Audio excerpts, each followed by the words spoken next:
जय हिंद दोस्तों, जीएस गुरुजी के यूट्यूब चैनल पर आपका स्वागत है। आज के इस वीडियो में हम भारतीय संविधान के अंतर्गत संविधान की अनुसूचियों को देखेंगे और मैं कोशिश करूंगा कि इस पूरे वीडियो में जितनी भी अनुसूचियों के बारे में बताया जाएगा, ये सारी बातें, सारी जानकारियां आपके दिमाग तक पहुंच सके। बिल्कुल आसान भाषा में प्रयास करूंगा। जैसा कि आप देख पा रहे हैं, भारतीय संविधान इंपॉर्टेंट क्वेश्चंस बाय जीएस गुरुजी, और शीर्षक देखिए भारतीय संविधान की अनुसूचियां। मतलब सिर्फ एक इस वीडियो में आपको संविधान की सभी अनुसूचियों के बारे में जानकारी मिलेगी और जितने क्वेश्चंस कवर किए जाएंगे इस वीडियो में, यही क्वेश्चंस पीछे के एग्जाम्स में पूछे गए हैं और आगे आने वाले एग्जामिनेशंस के लिए भी ये क्वेश्चंस काफी ज्यादा इंपॉर्टेंट हैं। तो बिना देरी किए आइए इस वीडियो को शुरू करते हैं पहले प्रश्न से। पहला जो प्रश्न है वह है कि भारत के संविधान में अनुसूचियों की संख्या कितनी है। अनुसूचियों को शेड्यूल कहा जाता है, शेड्यूल। ठीक है, 4 ऑप्शंस हैं इसके लिए। ए में है 8, बी में है 18, सी में है 12 और डी में है 14। तो इसका जो सही आंसर हो जाएगा वो हो जाएगा ऑप्शन नंबर सी। कितनी अनुसूचियां हैं वर्तमान में? 12 अनुसूचियां हैं। कितनी? 12। ठीक है, लेकिन जब संविधान सभा चल रहा था तो प्रारूप समिति ने संविधान के लिए 8 अनुसूचियों का प्रस्ताव रखा था, और जब संविधान बनकर के तैयार हुआ था तो मूल संविधान में 8 अनुसूचियां ही थी, लेकिन बाद में उसको धीरे धीरे बढ़ाया गया और फिर कितना कर दिया गया? 12। तो वर्तमान में संविधान में अनुसूचियों की संख्या कितनी है? 12। ऑप्शन नंबर सी हो जाएगा इसका सही उत्तर। आगे चलते हैं। दूसरा प्रश्न है, भारतीय संविधान की प्रथम अनुसूची में किसका वर्णन है? फर्स्ट शेड्यूल जो है कॉन्स्टिट्यूशन का, उसमें किसका वर्णन है प्रथम अनुसूची में? 4 विकल्प देखेंगे। ए में है भारतीय संघ के राज्यों एवं केंद्र शासित प्रदेशों का, बी में है भारतीय राज व्यवस्था के विभिन्न पदाधिकारियों को प्राप्त होने वाले वेतन, भत्ते एवं पेंशन इत्यादि का, सी में है विभिन्न पदाधिकारियों द्वारा पद ग्रहण के समय लिए जाने वाले शपथ का, और डी में है इन राज्यों तथा संघीय क्षेत्रों की राज्यसभा में प्रतिनिधित्व का। ठीक है, चारों विकल्प यहां पर हैं। इसका जो सही आंसर हो जाएगा, प्रथम अनुसूची में किसका वर्णन है? भारतीय संघ के विभिन्न राज्यों एवं केंद्र शासित प्रदेशों का। मैं बताना चाहूंगा कि वर्तमान समय में भारतीय संघ में 28 राज्य हैं, 28 राज्य और 8 केंद्र शासित प्रदेश, यूटी मतलब यूनियन टेरिटरी। कितने हैं वो? 8 हैं और 28 स्टेट हैं। ठीक है, तो इसका सही आंसर क्या हो जाएगा? ऑप्शन नंबर ए हो जाएगा इसका सही आंसर। अब अगर ऑप्शन नंबर बी को देखिए तो भारतीय राज व्यवस्था के विभिन्न पदाधिकारियों, मतलब प्रधानमंत्री, राष्ट्रपति, उपराष्ट्रपति, विभिन्न तरह के जो मंत्रीगण हैं वे सब, और जो भी पदाधिकारी हैं भारतीय राज व्यवस्था के अंतर्गत, उनको जो वेतन और भत्ता मिलता है या पेंशन मिलता है, इसका वर्णन किसमें है? यह है दूसरी अनुसूची में। किसमें है? दूसरी अनुसूची में। ठीक है, दूसरी अनुसूची में। आगे देखिए ऑप्शन नंबर सी जो है विभिन्न पदाधिकारियों द्वारा शपथ ग्रहण के समय लिए जाने वाले शपथ का। तो शपथ जो लिया जाता है ये अनुसूची 3 में है। जो भी पदाधिकारी हैं भारतीय संघ के, वे जो शपथ लेंगे वो किसमें इसका वर्णन है? अनुसूची 3 में। और विभिन्न राज्यों तथा संघीय क्षेत्रों की राज्यसभा में प्रतिनिधित्व का। ठीक है, राज्यसभा में देश के विभिन्न राज्य से और विभिन्न केंद्र शासित प्रदेशों से जो प्रतिनिधित्व आता है, जैसे कि हमारे बिहार में देखिए, बिहार में कितने सदस्य हैं राज्यसभा के? 16 सदस्य हैं। कितने हैं? 16। इसी तरह से यूपी में 31 हैं। तो विभिन्न राज्यों से या विभिन्न केंद्र शासित प्रदेशों से राज्यसभा में जो सदस्यों का प्रतिनिधित्व होता है, इसका वर्णन है अनुसूची 4 में। किसमें है? अनुसूची 4 में। ठीक है, अनुसूची 4, शेड्यूल नंबर 4। ठीक है, आगे चलते हैं। अगला प्रश्न देखिए, नंबर 3, भारतीय संविधान की किस अनुसूची में अनुसूचित क्षेत्रों एवं अनुसूचित जनजातियों के प्रशासन और नियंत्रण के बारे में उल्लेख है। मतलब एसटी शेड्यूल्ड ट्राइब्स, ठीक है, और उनके क्षेत्र, उन क्षेत्रों में जनजातियों और उनके क्षेत्रों में प्रशासन और नियंत्रण, इसका वर्णन जो है ये किस अनुसूची में है। इसके लिए 4 विकल्प है अपने पास, दूसरी, तीसरी, चौथी और 5वीं। मतलब कि इसका जो सही आंसर हो जाएगा वो हो जाएगा ऑप्शन नंबर डी। कौन सी अनुसूची में? 5वीं अनुसूची में, ठीक है। 5वीं अनुसूची में अनुसूचित जनजाति एवं अनुसूचित क्षेत्रों के प्रशासन एवं नियंत्रण के बारे में वर्णन है। दूसरी, तीसरी और चौथी को मैंने इससे ठीक पहले वाले मतलब नंबर 2 क्वेश्चन जो है उसमें मैंने उसका वर्णन किया है, ठीक है। तो इसका जो सही आंसर हो जाएगा वो हो जाएगा ऑप्शन नंबर डी, 5वीं अनुसूची, ठीक है। आगे चलते हैं। चौथा प्रश्न देखिए, संविधान की 6ठी अनुसूची में किन राज्यों के जनजाति क्षेत्रों के प्रशासन के बारे में वर्णन है, ठीक है। 5वीं में देखें कि अनुसूचित जातियों एवं उनके प्रशासन का वर्णन है, लेकिन 6ठी में कुछ स्पेशल 4 राज्यों को कैटेगराइज किया गया है 6ठी अनुसूची में। तो उसके विकल्प देखिए, यहां पर ए में है मणिपुर, मेघालय, मिजोरम और सिक्किम, बी में है अरुणाचल, मिजोरम, असम और नागालैंड, सी में है असम, मेघालय, त्रिपुरा और मिजोरम, और डी में है नागालैंड, मणिपुर, त्रिपुरा और अरुणाचल। तो इसका जो सही आंसर हो जाएगा वो हो जाएगा ऑप्शन नंबर सी। कौन कौन? असम, मेघालय, त्रिपुरा और मिजोरम, ठीक है। असम, मेघालय, त्रिपुरा और मिजोरम, इन 4 राज्यों की अनुसूचित क्षेत्रों के प्रशासन के बारे में प्रावधान है। वो कौन से अनुसूची में? 6ठी अनुसूची में। 6ठी अनुसूची में किन राज्यों का है? तो इसका ऑप्शन नंबर सी जो है यही होगा सही आंसर, असम, मेघालय, त्रिपुरा और मिजोरम, ठीक है। आगे देखिए, अगला प्रश्न है, संविधान की किस अनुसूची में केंद्र एवं राज्यों के बीच शक्ति का विभाजन का वर्णन है? मतलब पावर जो है हमारे देश में, ये जो संघात्मक शासन व्यवस्था है, इसमें पावर को डिस्ट्रीब्यूट कर दिया जाता है। किसमें किया जाता है? हमारे देश में जो पावर का डिस्ट्रीब्यूशन है वो 2 स्टेज में है। फर्स्ट स्टेज में होता है कौन? केंद्र सरकार, और सेकेंड स्टेज में होता है राज्य सरकार, ठीक है। तो यहां पे देखिए कि संविधान की किस अनुसूची में केंद्र एवं राज्यों के बीच शक्तियों के विभाजन का वर्णन है। 4 विकल्प, चौथी, 5वीं, 6ठी एवं 7वीं, ठीक है। तो ऑप्शन नंबर डी में जो है 7वीं अनुसूची में ही जो है केंद्र एवं राज्य के बीच शक्तियों के विभाजन का वर्णन है। तो 7वीं अनुसूची में शक्तियों का विभाजन किस प्रकार किया गया? सूची बना करके। 7वीं अनुसूची में 3 सूची हैं, संघ सूची, राज्य सूची और समवर्ती सूची। कौन कौन से सूची है? संघ सूची, राज्य सूची और समवर्ती सूची। मैं एक एक करके सबको डील कर देता हूं। अभी बात करें अगर संघ सूची की, तो संघ सूची में जब संविधान बना था तो प्रारंभ में संघ सूची में 97 विषय थे, 97, ठीक है। और अभी जो है, अब जो है उसमें कितने विषय हैं? अब हो गए हैं उसके अंदर 100 विषय। कितने? 100 विषय।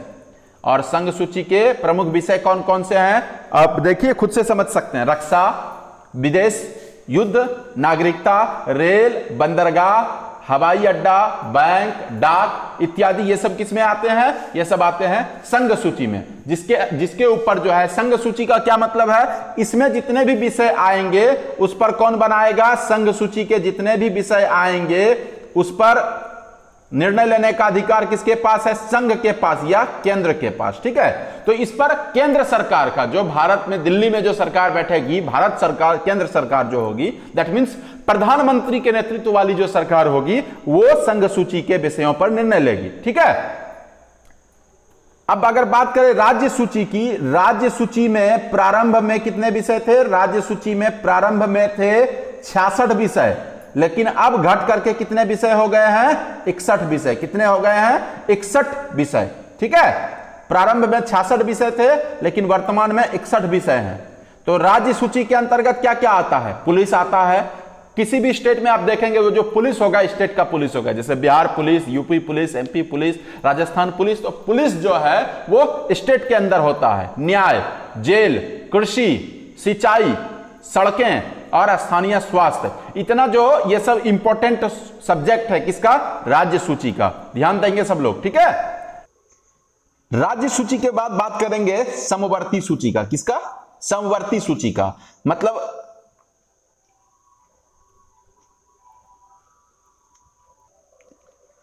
राज्य सूची के बाद बात करेंगे समवर्ती सूची का। मतलब 7वीं अनुसूची की जो तीसरी सूची है वो है समवर्ती सूची। कौन सी सूची, समवर्ती सूची। समवर्ती सूची में क्या, जैसे देखिए संघ सूची के जितने भी विषय होंगे उस पर केंद्र सरकार निर्णय लेगी, राज्य सूची के विषय पर राज्य सरकार निर्णय लेगी, लेकिन समवर्ती सूची के जो विषय होंगे उस पर केंद्र सरकार और राज्य सरकार दोनों मिलकर के निर्णय लेती है, ठीक है। लेकिन जब भी दोनों में विवाद हो जाएगा कि दोनों का जो निर्णय है उसमें कुछ अगर विवाद हो जाता है केंद्र और राज्य दोनों सरकार के निर्णय में, तो वैसी स्थिति में केंद्र सरकार का निर्णय इस पर हावी रहेगा या मान्य रहेगा, ठीक है। समवर्ती सूची में प्रारंभ में 47 विषय थे और अभी इसमें कितने विषय हैं, 52 विषय हैं। ध्यान रखना है, ये सब क्वेश्चंस कई बार पूछे गए हैं। समवर्ती सूची में प्रारंभ में 47 विषय थे और वर्तमान में इसमें कितने विषय हैं, 52, ठीक है। और समवर्ती सूची के कुछ प्रमुख विषय जैसे में जनसंख्या नियंत्रण, बाट और माप, शिक्षा और वन विभाग, ये सब समवर्ती सूची के प्रमुख विषय हैं, ठीक है। अगले प्रश्न को देखते हैं अब। छठा प्रश्न बहुत ही बेहतरीन प्रश्न है ये। संविधान की 8वीं अनुसूची में कुल कितने भारतीय भाषाओं का उल्लेख है। 8वीं अनुसूची में कुल कितने भारतीय भाषाओं का उल्लेख है। चारों ऑप्शन देखेंगे। Option number A 14, option number B 16, option number C 22 और ऑप्शन नंबर डी 24। तो इसका जो सही आंसर हो जाएगा वो हो जाएगा ऑप्शन नंबर सी। कितना, 22 भाषाओं का उल्लेख है, 22 भाषाओं का। प्रारंभ में इसमें 14 भाषाएं थी, ठीक है। प्रारंभ में जब संविधान की 8वीं अनुसूची को तैयार किया गया था उस टाइम इस पर 14 भाषाएं थी 8वीं अनुसूची में, लेकिन फिर बाद में जो है, बाद में क्या किया गया, संविधान संशोधन करके इसमें भाषाओं को जोड़ दिया गया। तो सबसे पहले 1967 ईस्वी में, 1967 ईस्वी में 21वां संशोधन करके किसको जोड़ा गया, सिंधी को। 21वां संशोधन करके सिंधी को जोड़ा गया। 1967 ईस्वी में 21वें संशोधन के तहत सिंधी को जोड़ा गया। 1991 ईस्वी में 71वां संशोधन के तहत, 71वां संविधान संशोधन के तहत किसको किसको जोड़ा गया, कोंकणी को जोड़ा गया, मणिपुरी को जोड़ा गया और नेपाली को जोड़ा गया, ठीक है। 1991 में 71वें संविधान संशोधन के तहत कोंकणी, मणिपुरी और नेपाली। और फिर 2003 में 92वां संशोधन, संविधान के अंदर 92वां संशोधन करके 4 और भाषाओं को जोड़ दिया गया। किसको किसको, कोंकणी, माफ कीजिएगा, कोंकणी 1991 में जोड़ा गया था, लेकिन 2003 में मैथिली, संथाली, डोगरी और बोडो, ठीक है। मैथिली, संथाली, डोगरी और बोडो उसको कब जोड़ा गया, 2003 में। तो इस तरह से कुल मिलाकर के भाषाएं कितनी हो गई 8वीं अनुसूची में, 22 भाषाएं हो गई। कितनी भाषाएं हो गई, 22। पहले 14, 1967 में जोड़ा गया सिंधी को एक, यह हो गया 15। 1991 में 3 भाषाओं को जोड़ा गया, किसको किसको, कोंकणी, मणिपुरी और नेपाली। तो 15, 3, 18 और 2003 में 4 भाषाओं को जोड़ा गया, मैथिली, संथाली, डोगरी और बोडो। तो 18 और 4 हो गए टोटल 22। तो 8वीं अनुसूची में कितने भाषाओं का उल्लेख है, 22 भाषाओं का, ठीक है। आगे चलते हैं 7वें प्रश्न की ओर। 7वां प्रश्न देखिए, किस संविधान संशोधन के तहत भारतीय संविधान में 9वीं अनुसूची को शामिल किया गया। प्रारंभ में 8 अनुसूचियां थी संविधान के अंदर, यह पहले प्रश्न में मैंने बताया, ठीक है। लेकिन उसके बाद जो है फिर 9वीं, 10वीं, 11वीं और 12वीं अनुसूची को क्रमवार ढंग से जोड़ा गया संविधान में संशोधन करते हुए। तो यहां पर जो प्रश्न है, किस संविधान संशोधन के तहत भारतीय संविधान में 9वीं अनुसूची को शामिल किया गया। चारों ऑप्शन देखेंगे। ऑप्शन नंबर ए है प्रथम संविधान संशोधन, ऑप्शन नंबर बी है तृतीय संविधान संशोधन, ऑप्शन नंबर सी है 7वां संविधान संशोधन और ऑप्शन नंबर डी है 13वां संविधान संशोधन। तो इसका सही जो आंसर हो जाएगा वो हो जाएगा ऑप्शन नंबर ए, प्रथम संविधान संशोधन के तहत। ठीक है, फर्स्ट कॉन्स्टिट्यूशनल अमेंडमेंट कब हुआ था? ये 1951 में। कब हुआ था? 1951 में। पहला संविधान संशोधन 1951 ईस्वी में। इसी संविधान संशोधन के द्वारा संविधान में अनुसूची की संख्या 8 से बढ़ा करके 9 कर दी गई, 9वीं अनुसूची को शामिल किया गया। कौन से संविधान संशोधन के तहत? प्रथम संविधान संशोधन। कब हुआ? 1951 ईस्वी में। और इस संविधान संशोधन में क्या बात थी? इसमें जो मुद्दा था वो क्या था? वो मुद्दा था राज्य द्वारा संपत्ति के अधिग्रहण का मुद्दा। संपत्ति अधिग्रहण, राज्य द्वारा संपत्ति अधिग्रहण मतलब क्या? कि राज्य जब भी चाहे सरकारी हित के लिए मतलब लोक हित के लिए किसी के निजी संपत्ति को अधिग्रहित कर सकती है। ठीक है, और उस टाइम पर यह बता दिया गया था कि राज्य के इस निर्णय का कहीं पर भी आप विरोध नहीं कर सकते हैं, मतलब इसके खिलाफ आप कोर्ट में केस वगैरह नहीं कर सकते हैं। यह पहले बात थी। लेकिन 2007 ईस्वी में संविधान की एक पीठ द्वारा यह निर्णय दिया गया कि 9वीं अनुसूची के विषय को न्यायालय में चुनौती दिया जा सकता है, लेकिन किस स्थिति में? जबकि वह किसी व्यक्ति के मौलिक अधिकार का हनन करे, जबकि वह किसी व्यक्ति के मौलिक अधिकार का हनन करे, तब आप जाकर के कहां? कोर्ट में उसको चुनौती दे सकते हैं। ठीक है, यह 2007 में संविधान की एक पीठ के द्वारा किया गया।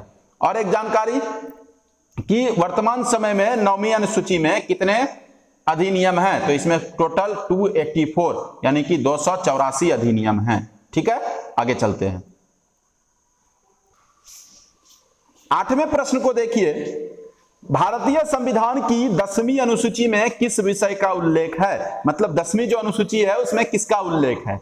ए, राज्य द्वारा संपत्ति अधिग्रहण, बी, मौलिक अधिकारों के हनन के संबंध में सुप्रीम कोर्ट में याचिका, सी है दल बदल संबंधी प्रावधान और डी है दिल्ली को राष्ट्रीय राजधानी क्षेत्र बनाया जाना। तो विकल्प को देखिए, ए नंबर अभी राज्य द्वारा संपत्ति अधिग्रहण, ये तो पिछले सवाल में पिछले क्वेश्चन में मैंने बताया वो कौन सी है? 9वीं अनुसूची है।